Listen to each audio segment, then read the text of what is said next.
আলাইকুম। কবিতা বাংলার পক্ষ থেকে সবাইকে স্বাগতম। শিক্ষার্থীবৃন্দ, তোমরা যারা কারিগরি শিক্ষা বোর্ডের অধীনে এসএসসি 2025-এ অংশগ্রহণ করেছিলে, তোমাদের গত 10 তারিখে রেজাল্ট দিয়েছে। তোমাদের অনেকের রেজাল্ট ভালো হয়েছে, অনেকের রেজাল্ট মন মতো হয় নাই, অনেকের ফেল আসছে। হ্যাঁ, তো অনেকেই অনেক প্রকার মেসেজ আমাকে করতেছে, হোয়াটসঅ্যাপে, মেসেঞ্জারে কমেন্ট করতেছ। তো সব কিছু কমেন্ট, উত্তর, হোয়াটসঅ্যাপ সব কিছু মিলে একটা উত্তর দেওয়ার চেষ্টা করছি। একটু মনোযোগ সহকারে শুনবেন শিক্ষার্থীবৃন্দ। দেখেন, কারিগরি শিক্ষা বোর্ড যেই রেজাল্ট প্রকাশ করেছে, সেটা যদি আপনি দেখতে চান কোন সাবজেক্টের এফটিএফ আসছে বা কি আসছে আপনার রেজাল্টের, সেটা আপনি কারিগরি শিক্ষা বোর্ডের অধীনে একেবারে চলমান ফলাফলে চলে যাবেন, যে এসএসসি পর্যায়ে লিখবেন। এসএসসি পর্যায়ে ক্লিক করলে যে এসএসসি ভোকেশনাল ও দাখিল ভোকেশনাল এক্সাম 2025 রেজাল্ট, এখানে ক্লিক করলে আপনাকে কিছু পিডিএফ ফাইল দিবে। আপনি যেই বিভাগে রয়েছেন সেই বিভাগ অনুযায়ী এবছর রেজাল্ট দিয়েছে। আগে কিন্তু এভাবে কখনো রেজাল্ট দেয় নাই। একটা ফাইলের ভিতরে সারা বাংলাদেশের রেজাল্ট ছিল। এবার হচ্ছে বিভাগ অনুসারে দিয়েছিলাম। ঢাকা বিভাগের জন্য যদি আমি এখানে ক্লিক করি, তাহলে ঢাকার রেজাল্টটা আমার সামনে এই যে শো করতেছে। ওকে, এখন এখান থেকে আপনার স্কুল লেখা আছে, রোল নাম্বার দিয়েও সার্চ করতে পারবেন। সার্চ করার জন্য আপনাকে ডাউনলোড করতে হবে। ডাউনলোড হলে সেই পিডিএফ ফাইলে যে আপনি সার্চ করলে পাবেন। কিন্তু এমনি নর্মালি ঢাকায় তো এত বেশি স্কুল নাই। এই যে আমি এখানে করেছি, এখানেও আপনি সার্চ করার অপশন পাবেন না। এরপরে ডাউনলোড করে যখন সরাসরি ডাউনলোড থেকে অপশনে যাবেন তখন পাবেন। কিন্তু একটু খেয়াল করেন, আমি আপনাদেরকে যেটা বোঝাতে চাচ্ছি একটু খেয়াল করেন। আমরা এই রেজাল্টটা যেটা প্রথমে আছে, এই রেজাল্ট আমরা একটু দেখতেছি। হ্যাঁ, দেখেন, এই রেজাল্টে আপনার আছে, আপনি 4 পয়েন্ট পেয়েছেন, কিন্তু অপশনাল সাবজেক্টে ফেল, মানে কৃষি শিক্ষায় আপনার রেজাল্ট ফেল আসছে। হ্যাঁ, এখন অপশনাল সাবজেক্টে ফেল আসছে, এটার জন্য আবেদন করতে পারবেন কি, সেটা নিয়ে একটু কথা বলতে চাচ্ছি। দেখেন, আবার আমি যদি আর একটু নিচে দুটো রেজাল্ট দেখি, একটু খেয়াল করেন। আরও যদি অপশনাল সাবজেক্ট দেখি, একটা রেজাল্ট দেখেন, এটা অপশনাল সাবজেক্টে ফেল। হ্যাঁ, আরেকটু যদি দেখি, এখানে কারিগরি শিক্ষা বোর্ড থেকে বলেছে, মানে নোটিশ যেটা দিয়েছে, আমরা যদি নোটিশটা দেখে আসি, একটু খেয়াল করবেন।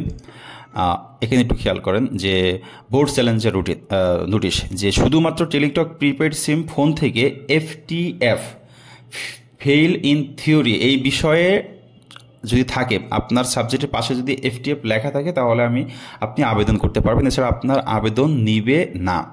তো আপনি দেখেন, আপনার রোল এখানে আছে। আপনি রোল যদি এফটিএফ লেখা থাকে আপনার নামের রোল নাম্বারের পাশে, আপনি সেই সাবজেক্টটা কী করতে পারবেন, বোর্ড চ্যালেঞ্জ করতে পারবেন। তাছাড়া অন্যান্য এফপিএফ শুধু ফেইল দেখালে, অপশনাল সাবজেক্ট ওপিটি দেখালে, এগুলো আপনি বোর্ড চ্যালেঞ্জ করতে পারবেন না। এখন কথা হলো, তাহলে কি হবে? আপনি হয়তো বা কৃষিকে ভালো পরীক্ষা দিয়েছেন, রেজাল্ট আসে নাই, এটা আপনি স্কুলে যোগাযোগ করবেন। স্কুল কর্তৃপক্ষ যদি বোর্ড কর্তৃপক্ষের সাথে যোগাযোগ করে, যদি আপনার স্কুলের কোনো গাফলতি থাকে, যে প্র্যাকটিক্যাল নাম্বার প্রয়োগ হয় নাই বা ইত্যাদি থাকে নাই, সেক্ষেত্রে স্কুল কর্তৃপক্ষ যোগাযোগ করবে। আরেকটা বিষয় হচ্ছে আপনার বাস্তব প্রশিক্ষণ, তারপর প্র্যাকটিক্যাল নাম্বার। আপনি কিছু কিছু সাবজেক্টে দেখবেন এফপিএফ আছে। হ্যাঁ, তো সেইগুলো হচ্ছে প্র্যাকটিক্যালে যাদের রেজাল্ট, আপনি প্র্যাকটিক্যাল উপস্থিত ছিলেন, আপনি সিগনেচার করেছেন, খাতা জমা দিয়েছেন, কিন্তু আপনার রেজাল্ট আসে নাই, এটা হয়তো বা স্কুল কর্তৃপক্ষ নাম্বার ইনপুট করে নাই। সেক্ষেত্রে আপনি স্কুলের সাথে যোগাযোগ করতে পারেন। স্কুল কর্তৃপক্ষ চাইলে আপনার রেজাল্টটা আসতে পারে। শিক্ষার্থীবৃন্দ, তাহলে বোর্ড চ্যালেঞ্জ করতে পারবেন শুধুমাত্র এরকম যাদের এফটিএফ আছে।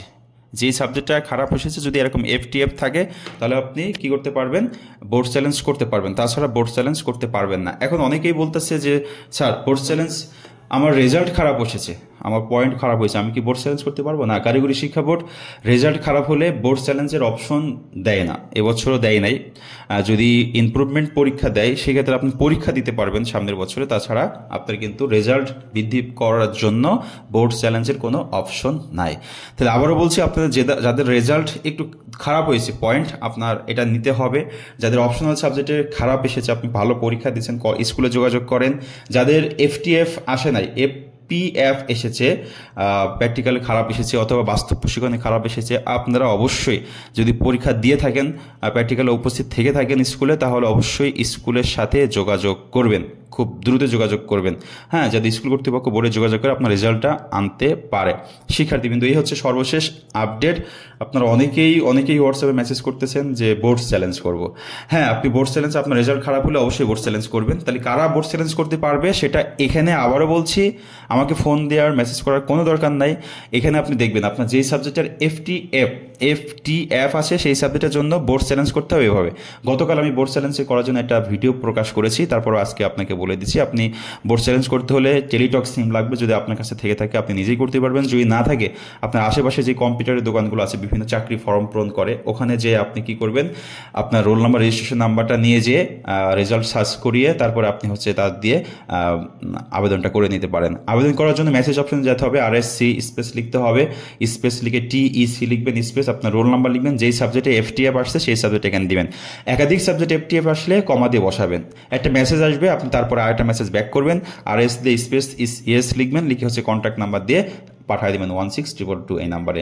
ওকে, তাহলে আপনার মেসেজ কিন্তু চলে যাবে এবং আপনার আবেদন হয়ে যাবে। সবচেয়ে ভালো হয় আশেপাশে যে কম্পিউটার দোকানগুলো আছে সেখান থেকে আপনি করে নেবেন, ওনারা আপনাকে সুন্দর করে মেসেজটা করে দিবে। শিক্ষার্থীবৃন্দ, এই হচ্ছে আপনাদের SSC 2025 ভোকেশনাল শাখা থেকে যারা দিয়েছেন কারিগরি শিক্ষা বোর্ডের অধীনে আপনাদের সর্বশেষ আপডেট দিয়েছি। এই যে একটা দেখাচ্ছি আপনাকে FPF, এই সাবজেক্টগুলো আপনি FPF থাকলে কিন্তু আবেদন করতে পারবেন না, কারণ প্র্যাকটিক্যালের জন্য কোনো বোর্ড চ্যালেঞ্জ হয় না। শিক্ষার্থীবৃন্দ, সবাই ভালো থাকবেন, সুস্থ থাকবেন। আপনারা পরবর্তীতে কোথায় ভর্তি হবেন, কোথায় কি আছে সেটা নিয়ে আলোচনা করব, সেই জন্য কবিটি বাংলার সাথেই থাকবেন। যারা শুনছেন অবশ্যই চ্যানেলটিকে সাবস্ক্রাইব করে বেল আইকনটা অন করবেন। আল্লাহ হাফেজ।